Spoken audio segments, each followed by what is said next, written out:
How to find out subject. आज बात करेंगे बेटा कर्ता के विषय में, सब्जेक्ट के बारे में।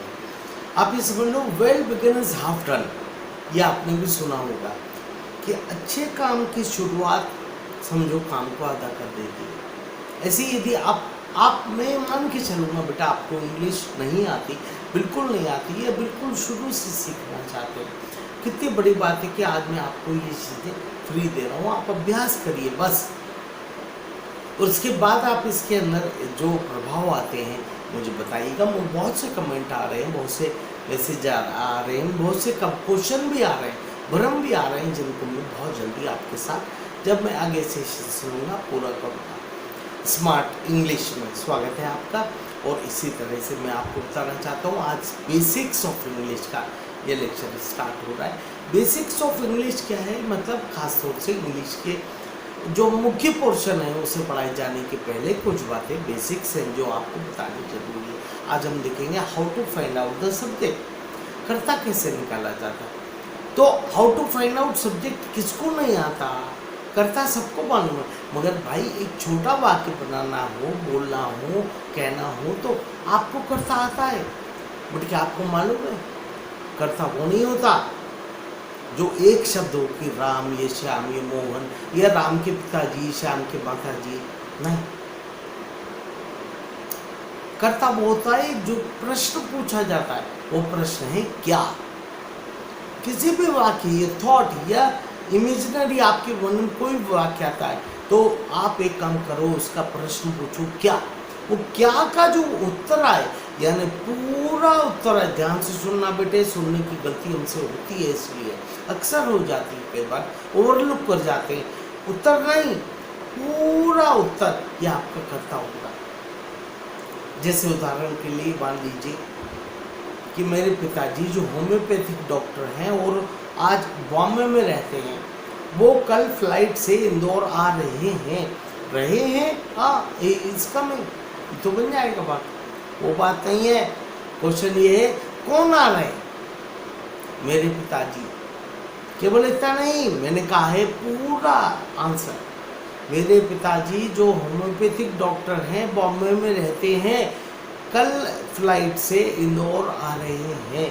तो क्वेश्चन यही बेटे कि आप प्रश्न पूछो कौन का उत्तर आएगा, पूरा ट्रांसलेट कर दो, शुरू में रख दो, क्योंकि कर्ता से ही श्री गणेश होता है, शुरुआत होती है, वाक्य बनता है। माई father who is homeopathic living in, यानी एक शब्द नहीं, पूरे वाक्य भी कर्ता हो सकते हैं। My father who is homeopathic who lives in Bombay, अब आएगा बेटा इज सहायक क्रिया, कमिंग मुख्य क्रिया, टू इंदौर, ये आपका ऑब्जेक्ट हुआ। इस प्रकार से पूरा फॉर्मेट होगा। यानी my father who lives in Mumbai he is coming from Indore, वहां भी इज आ गया, he is coming to, but ये पूरा कर्ता हुआ। He is coming to Chennai, ये Gujarat, he is coming to Surat, ये बड़ौदा या इंदौर। यानी इस बात को ध्यान दें बेटे, एक वाक्य को बनाने में 4 चीजें आवश्यक है, 4 सबसे आवश्यक। बस केवल तब तक आपको टेंशन पालना है, इसके बाद बिल्कुल नहीं। जो वाक्य में लिखा है उठाओ, लगाओ, ट्रांसलेट करो, रख दो, कोई नियम नहीं चाहिए। इसके बाद नियम लगता है 4 चीजों।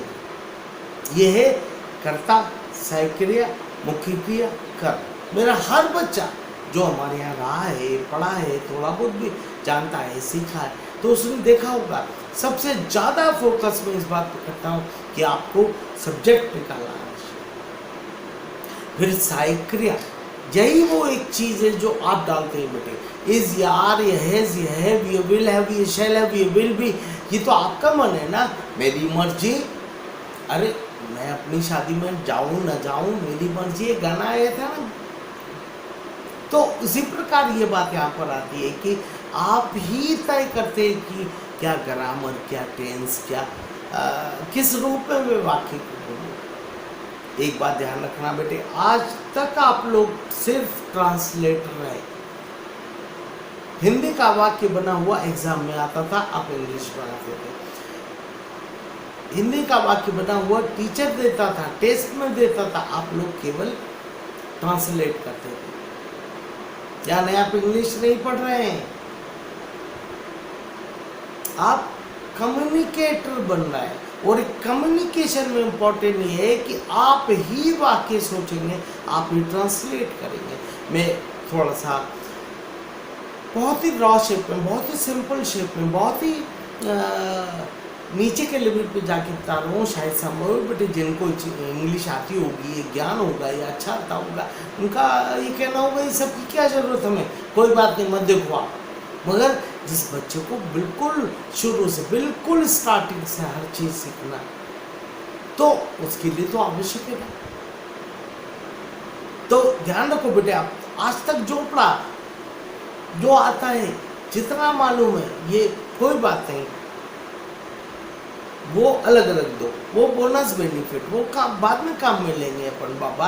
मैं इस समय आपको एक अलग चीज़ सिखा रहा हूँ, बाद में उसको ऐड कर लेना, एड ऑन कर लेना। आपका इंग्लिश 1 + 1 = 11 हो जाएगा, नॉट 2।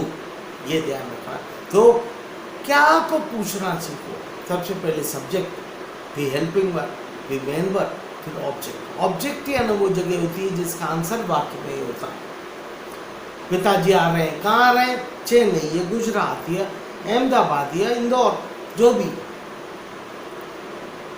पिताजी आ रहे हैं तो पिताजी यानी क्या का आंसर यहाँ पर आपको वाक्य में मिल जाता है। यदि आप बोलना चाहते हैं दिल्ली का ट्रैफिक बहुत अच्छा नहीं है, कहाँ का ट्रैफिक? नेगेटिव वाक्य। मगर आप ये मत पूछो, आप ये पूछो क्या अच्छा नहीं? दिल्ली का ट्रैफिक, तो आप बोलेंगे Delhi's traffic is not good. तो क्वेश्चन है बेटे, दिल्ली का ट्रैफिक, ये ट्रांसलेट करना तो आना चाहिए। ये दिल्लीज क्यों लगाया आपने? क्या बहुत सारे दिल्ली हैं? नहीं, एपोस्ट्रोफी कॉमा लगा के एस लगाते हैं तो की का के उसका अर्थ होता है। दिल्ली का यानी दिल्लीज, राम का राम्स, श्याम का श्याम्स, इस प्रकार वाक्य बनते हैं। ये एक नई चीज सीखा आपने। तो प्रश्न पूछो, हमेशा जो थॉट माइंड में आता है, आप क्रिएटर हैं, कोई भी थॉट आएगा, कहीं भी आएगा। अरे गार्डन में आएगा, क्लब में आएगा, एयरपोर्ट में आएगा, स्टेशन पे आएगा, आपको अलग अलग कितना याद करोगे बाबा? बेसिक्स सीखो। जो भी थॉट आया उससे एक प्रश्न पूछो, कौन? राम का माता जी खाना बनाते हैं। कौन बनाते? राम का माता जी, यानी Ram's mother is cooking. Ram का माता जी खाना बना रहे हैं मान लीजिए। अभी सिंपल कर देता हूँ क्योंकि बनाते हैं में थोड़ा टेंस लगेगा, कॉम्प्लिकेशन आएंगे, रूल समझाना पड़ेगा, मैं बाद में समझाऊंगा। बना रहे हैं, राम की माता जी खाना बना रही हैं। भाई उससे थोड़ा गलती होती है, इतना साल बाद भी ये रही है, थोड़ा मिस्टेक हो जाता है, ये एक दिक्कत है। ये आप भी समझो इस बात को, इस समस्या को। कारण बेटे आज तक समझ में नहीं आया मुझे ये स्त्रीलिंग पुल्लिंग चीज़ों में कैसे होता है। आपको ज्ञान हो तो बताइएगा, मुझे शेयर करिएगा, शायद ज्ञान बढ़ेगा भी। जैसे ट्रक आ रहा है, उसमें कहाँ मूछें लगी है, और बस जा रही है। अब कैसे बोल दिया ट्रक आ रहा है? ये तो बेटा किसी को पढ़ाना मुश्किल है।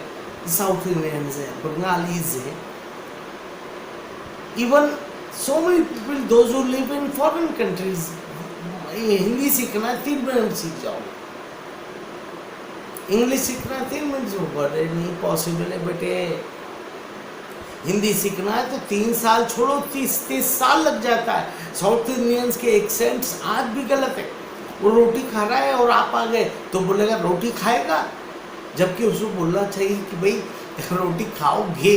व्हाट इज गे, what is ghee, what is गा, it doesn't know. So this type of mistakes can be happen several times. What I want to say again with you बेटे, कि आप जब भी वाक्य बोले तो आप उसके अंदर एक ही प्रश्न पूछो, क्या? पहले लगाए सब्जेक्ट, सब्जेक्ट लगाते ही वाक्य हो गया समझो। अब सब्जेक्ट एक वचन है या बहुवचन। यदि एक वचन है तो सहायक क्रिया एक वचन की आएगी, और बहुवचन है तो बहुवचन की आएगी। एक वचन और बहुवचन को क्या बोलते हैं, बता दो बेटे समझदारों के लिए कि सिंगुलर नंबर या प्लूरल नंबर। सिंगुलर नंबर जो एक व्यक्ति है, एक अकेला है, वो एक वचन। कल को आप बोल सकते हैं हमें तो मालूम ही नहीं, तो मैं बता रहा हूँ जो एक व्यक्ति एक अकेला इकलौता है वो सिंगुलर नंबर, वो एक से ज्यादा है तो 2 हो या 2 लाख हो, इसका इंग्लिश में कोई फर्क नहीं पड़ता, ये सब बहुवचन कहलाते हैं। मैं जानता हूं बेटे आप इस बात को बहुत अच्छे तरीके से समझेंगे। फिर से बोल दो, एक व्यक्ति एक वचन, एक से ज्यादा बहुवचन। तो राम की माता जी कितना है, एक वचन की बहुवचन? राम की माता जी, मेरे पिताजी जो बॉम्बे में रहते कितना वचन? भाई एक वचन। बट माई फ्रेंड्स, मेरे दोस्त, ये बहुवचन है। अच्छा ध्यान रखो बेटे, माई फैमिली एक वचन है, बोलना नहीं, बच्चे गलती कर जाते हैं, आप फैमिली में तो बहुत से लोग होते तो बहुवचन लगा देते, प्लूरल नंबर ना। फैमिली तो एक ही है, मेंबर बहुत है, क्लास तो एक ही है, बच्चे बहुत हैं। यहां बोला जाएगा बहुवचन करना है तो फैमिलीज, क्लासेस। इसी तरह आर्मी एक ही, बट ज्यादा आर्मी को बताना कई देशों का तो उसे आर्मीज बोलेंगे, इसका ध्यान रखें। बड़ा जनरल सी बात है, इसको तो कोई बात नहीं है, हमेशा ध्यान रखो कौन प्रश्न पूछो, तो आप अब बहुत अच्छे ट्रांसलेटर भी बनेंगे और कम्युनिकेटर भी बनेंगे। अपने मन के बनाए विचारों को, थॉट्स को आप आज हम देखते हैं बेटे हमारे यहाँ पे बहुत सारे बच्चे इंस्टीट्यूट में आते हैं, बहुत ही 35 सालों से हम देख रहे हैं। उनकी दिक्कत क्या होती है, ट्रांसलेट तो सब कर लिया, उठा उठा के सब ट्रांसलेट करके गुजर दिया, बट क्रम नहीं जमाया। क्रम वो बहुत आवश्यक है। आज इंट्रोडक्शन के 6 लेक्चर हो चुके हैं बेटे, पीछे 1 2 3 4 5 6, आप वो जाके भी देखिएगा, आपका माइंड मेकअप होगा। और इसके बाद आज बेसिक्स ऑफ इंग्लिश का फर्स्ट लेक्चर है, जिसमें मैंने बताया कुल इक्वेशन जो है वाक्य को बनाने की, वो है सब्जेक्ट पहला, हेल्पिंग वर्ब दूसरा, मेन वर्ब। देखो बेटे प्यार के नाम भी तो देना पड़ते हैं, आपका भी होगा कुछ न कुछ नाम। नामों की क्या महिमा है इसकी चर्चा भविष्य में कर लेंगे, बट कोई को रिंकू, कोई को टिंकू, कोई को बबली, कोई को पप्पी, ऐसा बोलते हैं ना घरों में। बाहर का नाम अलग होता है, बड़ा बड़ा होता है, आकाश, विशाल। मतलब आप समझ गए होंगे कि हर व्यक्ति के 2, अरे 2 नहीं बल्कि 3 नाम होते, एक आध चढ़ाने के लिए, दोस्त या स्टूडेंट या आपस में मजाक के लिए लोग सरकास्टिक तरीके से बोल देते हैं। भाई जैसे मान लीजिए हरी मिर्ची बोल दिया, अरे हरी मिर्ची आ रही है क्लास में आज, अरे किसका लेक्चर है, वो चाटू का लेक्चर है आज। मतलब what I mean to say, I want to say that like, अब हमारे कॉलेज में थे एक बेटे, उनका नाम था डड्डू सर, तो जितने बच्चे कॉलेज के थे हजारों सब जानते थे डड्डू सर। एक थे उनका नाम था बापा सर, अब क्यों था क्या था वो तो मुझे नहीं मालूम, किसी ने रखा होगा बापा। वैसे बापा को मैंने एक दिन पूछा था कि साहब आपको बापा बोलते कि बापा सर का क्या, तो बापा पंजाबी शायद बड़े भाई को बोलते, ये मुझे मालूम पड़ा, बट डड्डू का मालूम नहीं पड़ा। So what you mean to say, आप किसी भी प्रकार के शब्दों को बोल सकते हैं, या आपके बारे में भी लोग बोलते होंगे, आपको नहीं मालूम, चढ़ाते होंगे, मोटा या पतला या सनकी या गॉडूस, क्या आपके नाम रखे होंगे जो मिसनोमर करते, बट आपके 2 नाम तो पक्का है, एक जो घर में बोला जाता, एक जो बाहर बोला जाता।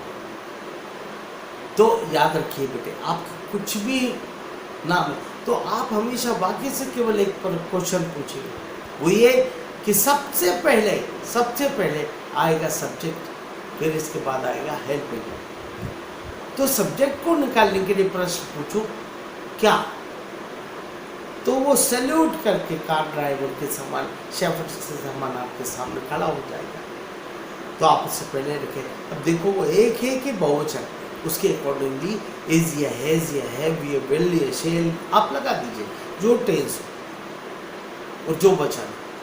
इसके बाद में क्रिया, क्या कर रहा है करता, वो इंदौर आ रहा है, ये खाना बना रहा है, ये फ्लाइट में घूम रहा है, मतलब वॉट एवर, आप उसके लिए स्पेसिफिक वर्ड याद करिए, ये मीनिंग याद करिए। और आपने वो ज्वाइन किया होगा दी टेलीग्राम पे, जो हमारा ग्रुप है, मैंने बताया था SGM स्मार्ट इंग्लिश, आप टाइप करके वहाँ पे ज्वाइन कर सकते हो ओपन ग्रुप पे। आपको वहाँ पर मैंने नोट्स भी दे रखे हैं, ये इक्वेशन भी दे रखी है, और ये जो वर्ड हैं, वर्ड के प्रकार कैसे बनते हैं ये भी दे रखा है। बहुत सिंपल बात है भाई, हिंदी सीखना हो तो 30 साल भी कम है। आप 30 साल बाद भी हिंदी तो बोलोगे, बट टूटा फूटा बोलोगे, गा में गी में गा, गी में कुछ तो भी लगाएंगे पर। मगर अंग्रेजी सीखना है तो 4-5 महीने बहुत है, वो मोर देन सफिशिएंट। ये न केवलता सीख जाओगे, इसके कॉम्प्लिकेशंस भी सीख जाओगे कि भाई US इंग्लिश और UK इंग्लिश में क्या डिफरेंस है, क्या ज़्यादा चलता है, क्या ज़्यादा बोलते हैं। चलिए मैं अपनी बात को ही विराम दूंगा, आप लोग वहाँ पे जाएं, नोट्स को देखें, अध्ययन करें, और जब तक अगली तैयारी करें, तब मैं आपको फिर मिलता हूँ। बेसिक ऑफ इंग्लिश 1 चैप्टर आज हुआ है, बेसिक ऑफ इंग्लिश 2 के साथ मैं आपको मिलूँगा, तो तब मैं शुरुआत करूँगा आगे के टेंसेज, ये model, direct, indirect, active, passive, जो भी आप चाहते हैं, जो बेसिक चीज़ है। जहाँ जहाँ आपकी दिक्कतें हैं, कन्फ्यूजन्स है, उनको मैं करूँ। आप लोग शेयर करें, सब्सक्राइब करें मेरे, जितना जल्दी सब्सक्राइब कर लेंगे तो उतना बेटर है कि इंटरेक्शन या लाइव लेक्चर चालू हो पाएगा, और ज़्यादा बेटर आप कंफर्टेबली क्वेश्चन भी मुझसे पूछ पाओगे। So nice to all of you, best of luck, may God bless.